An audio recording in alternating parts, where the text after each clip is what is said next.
महाराज जी, आप कह रहे हैं कि आप कहीं विधायक हैं, वहाँ सेवा मुझे जनता की करनी पड़ती है। मैं अधिकतर समय उसी सेवा में गुजर जाता है। मुझे एहसास होता है कि जो समय मुझे परमार्थ में देना चाहिए वो मैं देने में असमर्थ हो रहा हूँ। तो महाराज जी, मुझे क्या करना चाहिए? हाँ, वो परमार्थ बना लीजिए। व्यवहार को परमार्थ बना लिया जाता है, क्योंकि व्यवहार को हमें करना ही पड़ेगा। मान लो आप तो विधायक हैं, पर किसी के पिता भी हैं, किसी के पति भी हैं, किसी के पुत्र भी हैं, किसी के भाई हैं। ये सब धर्म है।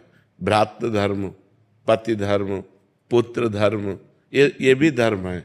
अब इनका भी पालन करना है। तो अब इनका अगर पालन नहीं किया जाए तो अधर्म हो जाएगा। तो आपको तो बड़ी सेवा मिल गई कि हजारों आदमियों की सेवा करनी है। तो अब हर आदमी की सेवा को भगवान की सेवा मान लीजिए, बस अधर्म ना होने पाए। भगवान की सेवा में अधर्म नहीं होता। तो जैसे हम किसी व्यक्ति से मिले और वो व्यक्ति का सहयोग करना है, तो हम पहले उस व्यक्ति को भगवान के रूप में देखते हैं कि इसमें भगवान विराजमान है और ये मेरी भगवान की सेवा होगी। इस व्यक्ति की जो हम सेवा करेंगे वो भगवान की सेवा होगी। और नाम जप करें और पापाचरण ना करें। विधायक पद का अभिमान न रखें। ये भाव रखें कि भगवान ने मुझे हजारों की सेवा का पद दिया है, मैं सेवक हूँ, समाज सेवक हूँ, मैं स्वामी नहीं हूँ। अगर अभिमान रहित होकर और ऐसा आप करेंगे तो यही आपकी भक्ति बन जाएगी और यही आपको भगवान की प्राप्ति करा देगी। पर शराब न पिए, पराई स्त्री से व्यभिचार न करे, घूसखोरी न करे, तो ये आपकी पूजा बन जाएगी और यही पूजा आपको भगवान की प्राप्ति करा देगी। अलग से पूजा करने की जरूरत नहीं है। समाज में भगवान विराजमान है। सिय राम में सब जग जानी, करो प्रणाम जोर जुग पानी। सब में भगवान विराजमान है। जैसे हीटर में बिजली विराजमान है, फ्रिज में विराजमान है, पंखे में विराजमान है। करण के कारण अलग अलग उसका प्रभाव दिखाई देता है, पर बिजली तो एक ही है ना। ऐसे ही कोई दुष्ट स्वभाव वाला है, कोई अच्छे स्वभाव वाला है, कोई मध्यम स्वभाव वाला है, लेकिन सब में पावर भगवान विराजमान है। उन्हीं भगवान को लक्ष्य करके हम सेवा करें। जब कोई पदाभिमानी हो जाता है तो उससे पापाचरण होने लगता है। तो जब हम पद का अभिमान धारण कर लेते हैं तो हमसे गलतियां हो जाती हैं। और जब हम पद का सेवा में प्रयोग करते हैं तो विधायक कोई पद थोड़ी, और आगे पद है। आगे पदों में भगवान उन्नति करवाएंगे, आपको बड़ी सेवाएं दे लाएंगे। यदि आप छोटी सेवा 100 रुपया सही खर्चा कर देना तो पिता 1000 देने की सामर्थ्य रख लेता है, तो 1000 सही खर्चा तो 1 लाख का अधिकारी बना देता है। तो सबसे बड़ा पद है भगवान का परम पद, जिसे परम पद कहते हैं। यदि इन छोटे छोटे सांसारिक पदों का ठीक निर्वाह करें तो भगवान परम पद दे देंगे। वो करुणामय है। तो नाम जप करो, गंदे आचरण मत करना और समाज की सेवा की भावना रखना। अपने को जो सबसे छोटा समझता है वही महान बनता है। तृणादपि सुनी चेन तरोरु सही सुनना। जो अपने को सबसे छोटा समझता है वो महान बन जाता है, जो अपने को बड़ा समझता है उसे भगवान गिरा देते हैं। अभिमानी नष्ट हो जाता है, दैन्य भगवान के दरबार तक पहुंच जाता है। ये दरबार दीन को आदर रीति सदा चली आई। जो जितना दैन्य होता है उतना ही महान होता चला जाता है। जो जितना गंभीर और पवित्र आचरण वाला होता है वो समाज प्रिय होता चला जाता है। तो आप समाज प्रिय बने, किसी को दुख न दें, सबको सुख दें और अपने आचरण पवित्र रखें। जी। प्रदीप शास्त्री जी, राजस्थान से। राधे राधे महाराज जी। महाराज जी, जीवात्मा को शाश्वत नश्वर का आभास होता रहता है, फिर भी वो क्यों भटकती रहती है? क्योंकि उसने मन में तदात्म कर लिया है। तदात्म का मतलब समझते हैं ना, प्रियता। अब जैसे मन कहता है आज मैं देखूंगा, तो मन और ज्ञानेंद्रिय नेत्र, ये ज्ञानेंद्रिय, नेत्र इंद्रिय देखना चाहते हो, मन उसको सपोर्ट कर रहा है। और हम मन में बैठे हुए हैं कि यार आज हम ये देखना चाहते हैं। ये नहीं कह रहे कि आज मन और नेत्रेंद्रिय ने ठान लिया ये देखना है। हम साक्षी हैं, लेकिन हम साक्षी न रहकर तदात्म हो गए। मन में इतनी ममता कर ली, इतना प्यार कर लिया कि जो मन कहता है वो मैं मांग। बोले आज ये खाने की इच्छा है, तो रसेंद्रिय और मन मिल गया और इसके साक्षी आप हैं। लेकिन आप साक्षी न रहकर स्वयं भोक्ता बन गए कि आज मुझे ये खाना है। अब आप फंस गए। अब आप अविनाशी होते हुए भी आपका विनाश होगा। आपने जो जो माना वो सब नष्ट होगा। न मैं स्त्री हूं न पुरुष हूं, मैं तो भगवान का दिव्य अंश हूं, मैं भगवत स्वरूप हूं, लेकिन ये हमें ज्ञान नहीं रहता। इसीलिए विनाशी को स्वीकार करने के कारण अविनाशी अजन्मा होने पर भी बार बार जन्म, बार बार मरण, पुनरपि जननम पुनरपि मरणम पुनरपि जननी जठरे शयनम, ये दुख भोगना पड़ता है अज्ञान के कारण। यदि हम भगवान का भजन करें, शास्त्रों का स्वाध्याय करें, पवित्र आचरण रखें, तो हमारे अंदर ज्ञान प्रकट होगा, तो फिर हम विनाश से बच सकते हैं। हमारा जो स्वरूप है वो अविनाशी स्वरूप है। नैनम छिन्दन्ति शस्त्राणि नैनम दहति पावकः न चैनम क्लेदयन्त्यापो न शोषयति मारुता। हमें अग्नि जला नहीं सकती, आग्नेयास्त्र हमें जला नहीं सकता, वारुणास्त्र हमें भिगो नहीं सकता, वायुवास्त्र हमें उड़ा नहीं सकता। हम अविनाशी हैं, पर इस विनाशी शरीर में ममता हो जाने के कारण, मन बुद्धि चित्त अहंकार में तदात्म हो जाने के कारण हमारी दुर्गति हो रही है। अजन्मा का जन्म हो रहा है, अविनाशी मारा जा रहा है। भ्रमवश भ्रमवश तो जासु कृपा सब भ्रम मिट जाई, गिरजा सोई कृपाल रघुराई। जिनकी कृपा से सब भ्रम नष्ट हो जाता है, उन भगवान का आश्रय लें और खूब भजन करें, तो हम अपने स्वरूप को पहचान लेंगे। मम दर्शन फल परम अनूपा, जीव पाव निज सहज स्वरूपा। भगवान का साक्षात्कार के बिना ये काम नहीं बनेगा, इसलिए खूब नाम जप करो जी। हमने लोगों से सुना था कि झरने परोपकारी होते हैं जी। हमने शास्त्रों में पढ़ा है कि नदियां दूसरों के लिए सब देती है, वृक्ष भी दूसरों के लिए जी। लेकिन इस धरती पर फिलहाल जो संजोग आपने हमें ये धन्य कर दिया, पूरी धरती तृप्त हो गई ऐसा लग रहा है महाराज जी। आपका करोड़ों करोड़ रोमकूपों में करोड़ों करोड़ जीवा डालकर भी हम आपकी जय नहीं बोल सकते, इतना आपने जगत का मंगल कर दिया। भगवान निमित्त हमें बना करके करवा रहे, करने वाले भगवान है। करें करावें आप सब, जने बड़ाई दें, वो अपने दास की बड़ाई करवाते हैं और करते आप सब हैं। भगवान स्वयं करते हैं, हम तो एक निमित्त मात्र हैं। निमित्त, जैसे भगवान ने अर्जुन से कहा कि तुम गांडीव पर प्रत्यंचा चढ़ाओ, तुम निमित्त मात्र बनोगे, मैं काल स्वरूप होकर सबका संहार करूंगा, विजय तुम्हारी होगी, नाम तुम्हारा होगा और काम हम करेंगे। ऐसे ही भगवान जैसे साधु वेश है तो उनका दास है, तो जगत मंगल वो कर रहे और यश हो रहा प्रेमानंद का। कर भगवान रहे, भगवान का सारा करे करावे आप सब और जने बढ़ाई दे, बस बात ये है। गिरीश पांडे जी गुजरात से। राधे राधे महाराज जी। महाराज जी, आप कह रहे हैं कि आपके विचारों से यूट्यूब के माध्यम से अवगत हुआ, आपकी अविचारणी भक्ति से आकृष्ट हुआ और आपके दर्शन के लिए आ गया। महाराज जी कह रहे हैं कि गीता प्रवचन नियमित सुनता हूँ, गीता पारायण और अभ्यास भी करता हूँ। महाराज जी, भगवान कहते हैं कि मया आसक्ता मनः। महाराज जी, ऐसी आसक्ति, यही सबसे जोर का शब्द है, सबसे जोर का सही है। मैया आसक्त मना पार्थ, मैया आसक्त, मेरे में आसक्त हो जाना। अभी शरीर में आसक्त हैं, भोगों में आसक्त हैं, रुपया में आसक्त हैं, मान प्रतिष्ठा में आसक्त है। मैया आसक्त मना पार्थ, हे पार्थ मेरे में आसक्ति। तो ये बात बहुत कठिन है। ये बात जननी जनक बंधु सुत दारा, तनु धन धाम सुहृद परिवारा, सबकी ममता ताग बटोरी, मम पद मन बान बर डोरी। तब मैया आसक्त मना पार। जब कहीं न माँ में, न पिता में, भाई में, बंधु में, रिश्ते में, नाते में, सब जगह भगवान। नाते नेह राम के मनियत, सुहृद सुसेव्य जहां लो। हमें व्यवहार में तो जीना पड़ेगा ना, तो सब में वैराग्य नहीं, सब में अनुराग, सब में प्रभु को देखना। जड़ चेतन जग जीव जत, सकल राम मैं जान। मैं अपने प्रभु से बात कर रहा हूं, मैं अपने प्रभु की सेवा कर रहा हूं, मैं अपने प्रभु। तो मैया आसक्त, मेरे में आसक्त मन वाला, क्योंकि मन विविध रूपों में जाएगा। जिस जिस व्यक्ति वस्तु स्थान में जाए, तो भगवान ने गीता जी में कहा है, मत्ता परतरम नान्यत किंचित अस्ति धनंजय, मेरे सिवा किंचिन मात्र कुछ और नहीं। तो मुझे हर जगह जब कृष्ण दिखाई दे, हर जगह कृष्ण की भावना करें, तो हम कृष्ण में आसक्त हो जाएंगे। मैया आसक्त मना पार, ये बहुत प्यारा शब्द है। मतलब बहुत कीमती शब्द है। मैया आसक्त, भगवान में जो आसक्त हो गया फिर क्या कहना, फिर तो बात बन गई। अभी तो हम आसक्ति क्या, अभी तो भगवान में अपनापन भी नहीं जोड़ पा रहे हैं। अपनापन शरीर में जुड़ा हुआ है, भोगों में जुड़ा हुआ है, रुपए में जुड़ा हुआ है, मान प्रतिष्ठा में जुड़ा हुआ है, संसार सत्य लग रहा है, और जबकि ये स्वाप्निक है। उमा कहूँ मैं अनुभव अपना, सत हरि भजन जगत सब सपना। जब ये बातें हमारे हृदय में सत्य आने लगे तब मैया आसक्त बना पार्थ।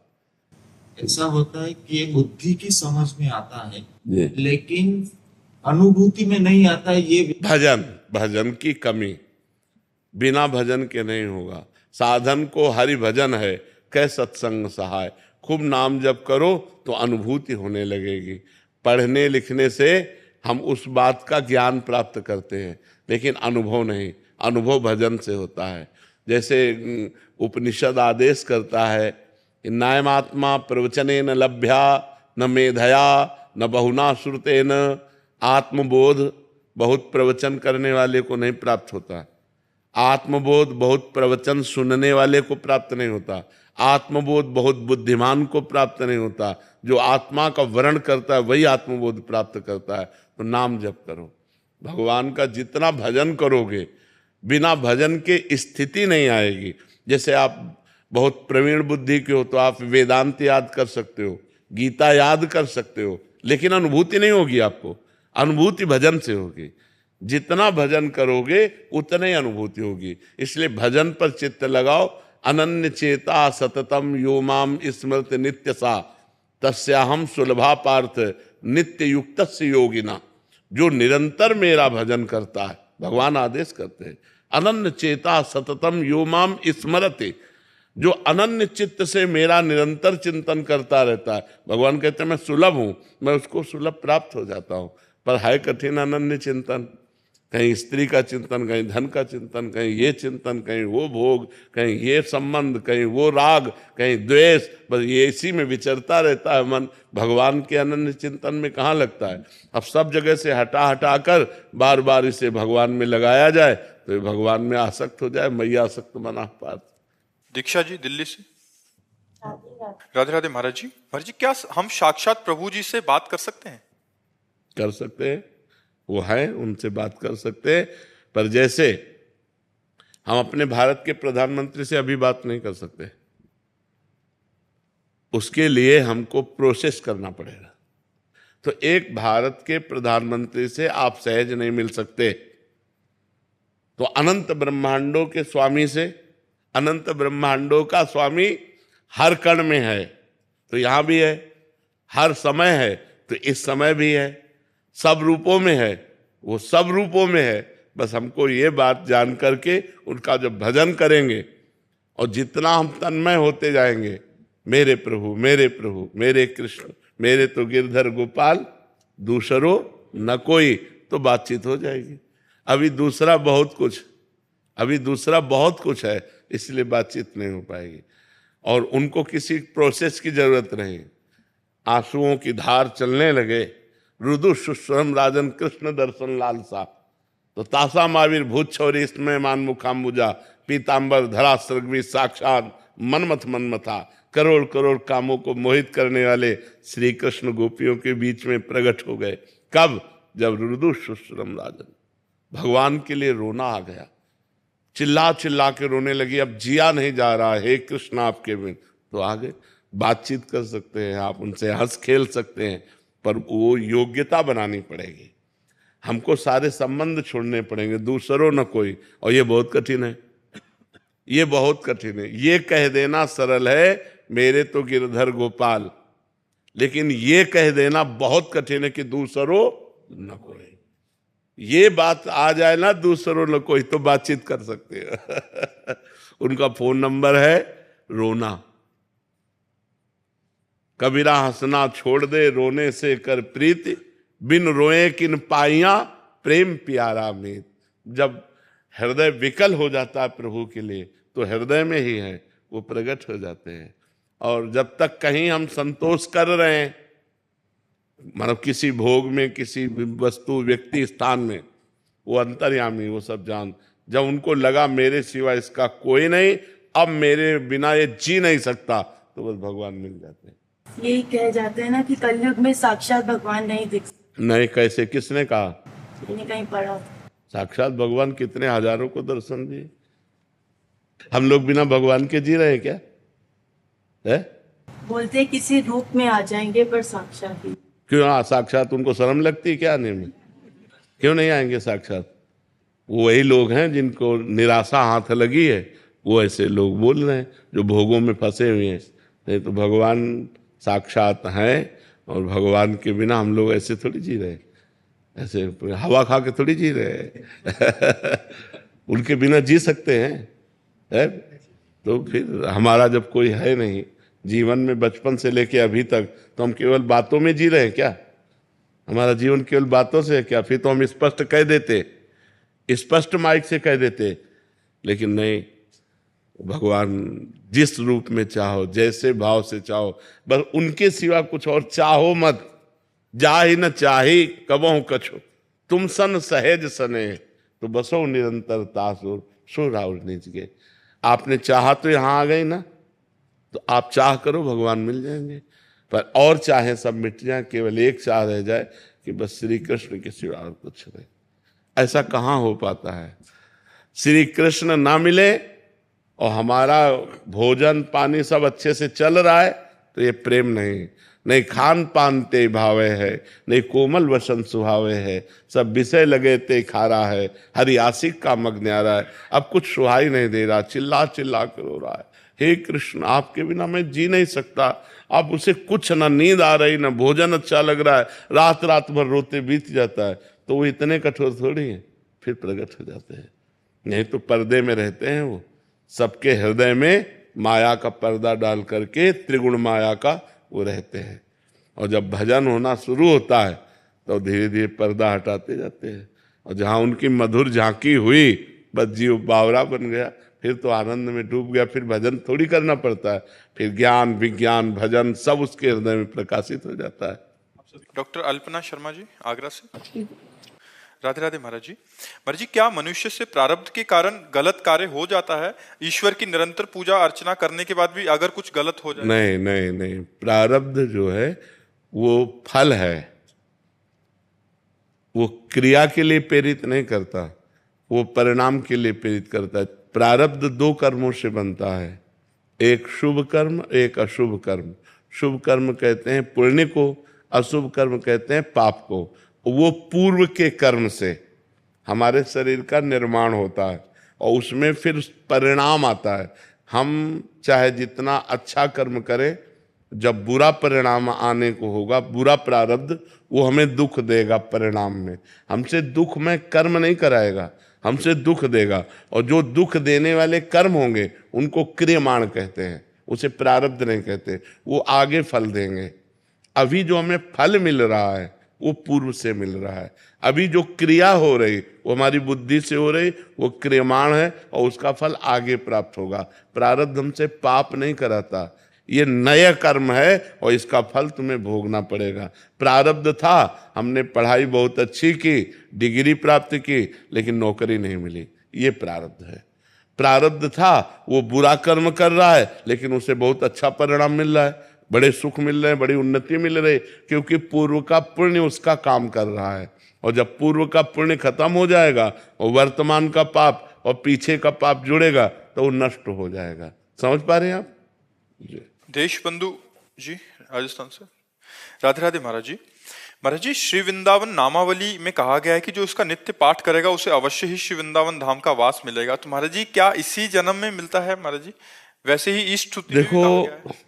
नामावली पाठ करने से अशुभों का नाश होता है, धाम के प्रति प्रियता बढ़ती है। धामवास तो लाडली जी की कृपा से होता है।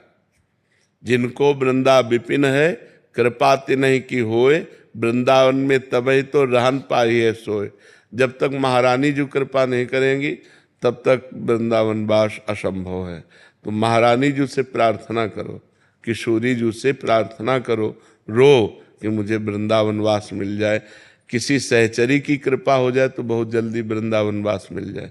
जैसे सहचरियाँ प्रकट हुई ना, स्वामी हरिदास जी, हरिवंश महाप्रभु, हरिराम व्यास जी, ये महापुरुष सखियाँ हैं, प्रियाजू की। प्रियाजू का कोई रसिक कृपा कर दे, कोई सहचरी कृपा कर दे तो बहुत जल्दी वृंदावन वास हो जाए। आप हम तो चाहते हैं सब वास करें पर तुम्हारी भी चाहत हो जाए और हमारी तुम्हारी चाहत मिल जाए तो वास हो जाए। हम तो चाहते हैं कि जो जीव भगवान के प्रति आकर्षित हो तो नाम रूप लीला धाम में आसक्त हो। मान लो ना वृंदावन वास हो, आप वृंदावन नामावली का पाठ करें और खूब नाम जप करें तो आप जहाँ हैं, जब शरीर छूटेगा तो वृंदावन आ जाएंगे आप। कुछ प्रार्थनाएं सिर्फ पढ़ने से कि कुछ चेष्टा भी करनी चाहिए वृंदावन वास के लिए, कुछ चेष्टा नहीं। इसमें चेष्टा अपनी क्या करेगी? चेष्टा किए हुए बड़े बड़े महल बनाए हुए हैं लेकिन नौकरवास करते हैं, खुद वास नहीं कर पाए। चेष्टा तो की, वृंदावन में जगह खरीदी, महल बना दिया, सब व्यवस्था कर दी, लेकिन नौकरवास कर रहा है, मालिक आ ही नहीं पा रहे इसमें चेष्टा काम नहीं करेगी, इसमें कृपा काम करेगी। लाडली जो कृपा करें तो चेष्टा हमारी सफल हो जाए। लाडली जो की कृपा से रोना पड़ता है, रोना पड़ता है, तड़पना पड़ता है, वृंदावन के लिए कृपा मांगनी पड़ती है। और या गुरु कृपा हो जाए तो सहज में हो जाए, लेकिन अपने लोगों को रोना पड़ा है कि लाडली जो कृपा करो वृंदावन वास दे दो। बहुत रोना पड़ा है। जिनको वृंदा विपिन है कृपा तिनय की होए, वृंदावन में तवे तो रहन पाइए सोए। जिनका वृंदावन है वो कृपा करे तो वृंदावन वास हो जाए, नहीं तो अपना प्रयास काम नहीं करता, यहाँ कृपा काम करती है। प्रथम यथामति प्रणवों श्री वृंदावन अति रम्य, श्री राधिका कृपा बिनु सबके मनन अगम्य। महारानी जी की कृपा के बिना या मन से भी नहीं सोच सकते कि कैसा होगा वृंदावन।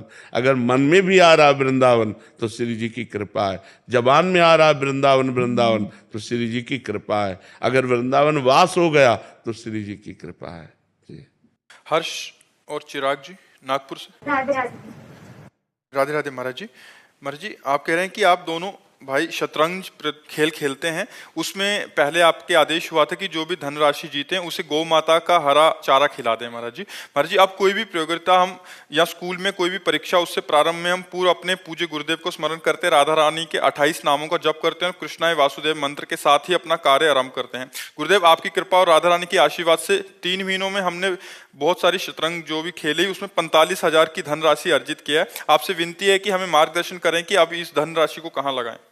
अभी अपने पास ही रखे रहो, ठीक है? अभी अपने पास रखे रहो, फिर हम समय से बताएंगे।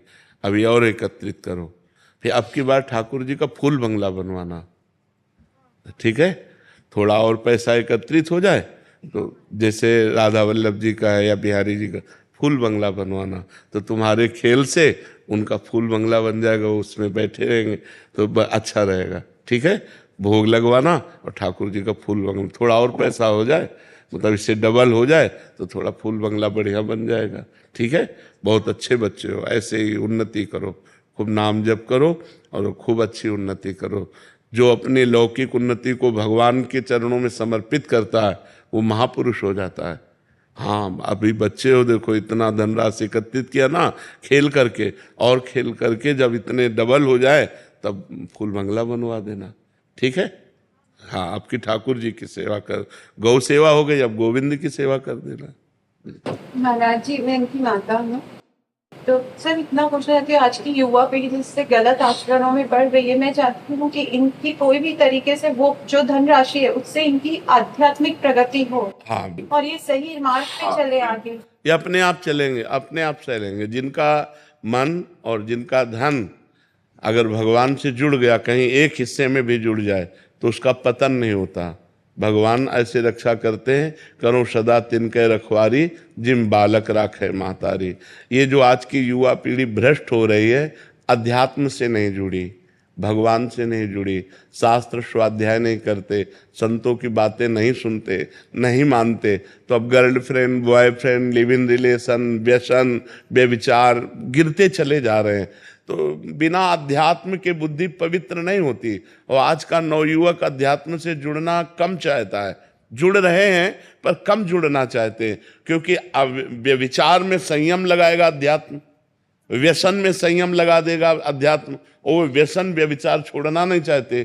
तो बिना गंदे आचरण छोड़े कोई पवित्र कैसे हो सकता है? हमारी समाज कैसे सुखी हो सकती है जब तक गंदे आचरणों का त्याग नहीं करेगी? संयम में जब तक ब्याह न हो तब तक ब्रह्मचर्य से रहो। मित्रता करना पाप नहीं है, आप मित्रता कर लो और बाद में ब्याह करो और फिर गृहस्थी में जाओ, कोई परेशानी नहीं होगी।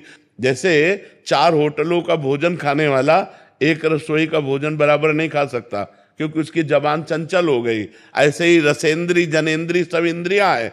आप ऐसे बढ़ते चले जा रहे हो बेविचार करते, फिर आप अपने पति में संतुष्ट नहीं होंगे, फिर आप अपनी पत्नी में संतुष्ट नहीं होंगे, आपकी व्यभिचार प्रवृत्ति गंदी आदत करेगी और फिर एक दूसरे में फिर ऐसी भावनाएं बन जाएंगी कि वो फिर हत्या हिंसा आदि में उतर जाती है। तो बहुत ये बड़ा दुखद विषय है आज का। हाँ, लेकिन जिनको भगवान से अब जैसे छोटे छोटे बच्चे भगवान से संबंध रखते हैं तो इनके आचरण नहीं बिगड़ेंगे। ये सत्संग सुनेंगे, ये नाम जप करते हैं तो इनकी बुद्धि की रक्षा भगवान करेंगे। हाँ, अब आज का समय बहुत गिरता चला जा रहा है। नौजवान जो नई पीढ़ी है वो गिरता चला जा रहा है। व्यसन और व्यभिचार इनमें प्रवृत्तियां बिगड़ती चली जा रही हैं। और सत्संग सुने तो परिवर्तन हो जाए। काफी परिवर्तन हो रहा है। जो नौजवान सत्संग सुन रहे हैं वो गंदी बातें छोड़ रहे हैं, आगे बढ़ रहे हैं, लेकिन बहुत कम, मतलब परसेंट में बहुत कम। अगर अध्यात्म को स्वीकार करें तो परसेंट बढ़ सकता है। अध्यात्म को स्वीकार किए बिना शासन किसका? न संत शासन, न गुरु शासन, न शास्त्र शासन, न भगवान का भय, न समाज का भय। मनमानी आचरण हो रहे हैं। तो ये बुद्धि जो भ्रष्ट हो जाती है वो बिना भजन के, बिना भगवान के, बिना शास्त्र के ये बुद्धि पवित्र कैसे होगी? माया के द्वारा तो बुद्धि मलिन होती है, भगवान के द्वारा ही तो बुद्धि पवित्र होती है। जब होए बुद्धि जो परम शयानी, अगर बुद्धि प्रवीण हुई तो बचा ले जाती है, अगर प्रवीण ना हुई तो फंसा दिया, पूरा चौपट हो गई, जिंदगी बर्बाद हो गई। बच्चे ही हैं, चाहे बच्ची हो चाहे बच्चा हो, बच्चे ही हैं, बुद्धि भ्रष्ट हो गई, खत्म खेल। तो ये बुद्धि भ्रष्ट ना हो इसके लिए हमें अध्यात्म चाहिए। बिना अध्यात्म के हमारी बुद्धि पवित्र नहीं हो सकती। प्रदीप जी जम्मू से। राधे राधे गुरुदेव। गुरुदेव भगवान, जब भी कभी मंदिरों में उत्सव होता है तो ज्यादातर बर्तन टेंट हाउस से आते हैं। उन बर्तनों में नॉन वेज भी बना होता है और वहीं बर्तनों में प्रसाद बन के भोग लगता है। ऐसे में प्रसाद अगर वैसे मतलब हम वृंदावन की बात कर रहे हैं, बाहर की तो बात हमें ज्यादा ज्ञान है नहीं। यहाँ सब पर्सनल होता है। जैसे राधा वल्लभ जी तो पर्सनल, चाहे लाखों लोगों का भोजन हो, पर्सनल वहाँ सब। वहाँ रसोई में किसी का पात्र भी प्रवेश नहीं करेगा। बिहारी जी पर्सनल, राधा रमण जी पर्सनल। हाँ, जनरल गांव गली की बात हम नहीं कहते। बाहर जो जैसे ये धाम या पूरियों से बाहर का जैसे माहौल है, अभी जम्मू में रह रहे हैं तो वहां तो टेंट हाउस से बर्तन आते हैं तो उसमें नॉन वेज भी बना होता है। नहीं। तो ऐसे में कोई प्रसाद दे नहीं पाना चाहिए, नहीं पाना चाहिए। वो प्रसाद हुआ ही नहीं। अभक्ष्य भोजन का कहीं भगवान को भोग लगता है? नहीं। ऐसे अपवित्र पात्रों में बना हुआ भोजन अभक्ष्य होता है। अभक्ष्य भोजन राक्षसी बुद्धि पैदा करता है, आसुरी बुद्धि पैदा करता है। इसीलिए नहीं, ये बिल्कुल नहीं। जिन बर्तनों में प्याज लहसुन बना होता है पहले और बाद में हमने उसको छोड़ दिया तो वो पात्र भी नहीं। प्याज लहसुन इतना निषेध नहीं है कि जिन पात्रों में प्याज लहसुन बना उन पात्रों का मार्जन करके यदि आपको भोजन बना के दिया जाए, उतना निषेध नहीं। मांस वाले में निषेध है। प्याज लहसुन कोई बुरी चीज नहीं है। आप हमारी बात समझो। जैसे आलू पैदा होता है वैसे प्याज लहसुन पैदा होता है। उसका परिणाम जो है, प्याज लहसुन परिणाम में हमारे अंदर तमोगुण पैदा करता है, बस इतनी बात है। और प्याज लहसुन ऐसा नहीं कि मांस जैसा निषेध हो। मांस में दूसरे के शरीर का छेदन भेदन होकर के वो मांस बनता है। लेकिन प्याज लहसुन तो जैसे आलू है, गाजर है, मूली है, नीचे फल की तरह प्रकट हुआ है, बस वो तमोगुण प्रकट करता, बस, और कोई बात नहीं। ऐसा नहीं कि पाप लगेगा, ऐसा नहीं। प्याज लहसुन तमोगुण प्रकट करता है, इसलिए भजन करने वाले को तमोगुण से रहित होकर सतोगुण तक पहुंचना है। तो उसको निषेध किया गया है कि प्याज लहसुन मत पाना, ये तमोगुण पैदा करता है, तमोगुण उत्पन्न करता है। क्रोध है, निद्रा है, आलस्य है, प्रमाद है, बुरा चिंतन है, ये इसको बढ़ावा देगा, इसलिए इसको रोका गया है। नहीं, ये ऐसा नहीं है कि मतलब इतना निषिद्ध है जैसे मांस निषिद्ध है, ऐसा नहीं। मांस तो जिस पात्र में बना हुआ उस पात्र में बना हुआ भोजन कदापि नहीं खाना चाहिए। लेकिन जैसे प्याज लहसुन मतलब और वो पात्र मार्जन करके हमें रोटी डाल दे तो पा लेना चाहिए, उसमें कोई नहीं। भगवान को भोग लगा सकते हैं। भगवान की जब भोग लगाने की बात आएगी तब उसे हटा देंगे। हम ये जनरल बोल रहे हैं, जैसे जनरल में लोग है ना, जनरल बोल, लेकिन जब भगवान की सेवा की बात आएगी तो हम उन पात्रों का प्रयोग ही क्यों करेंगे? हम तो पवित्र पात्रों का प्रयोग करके भगवान को भोग लगा के पाएंगे, भगवान का भोग नहीं लगा सकते। लेकिन ऐसे जैसे जनरल में मान लो होटल में है या ऐसे है तो ऐसे पा सकते हैं। जिन होटलों में मांस या जिन रिश्तेदारों के यहाँ मांस बनता है उन पात्रों में हम भोजन ना पाएं।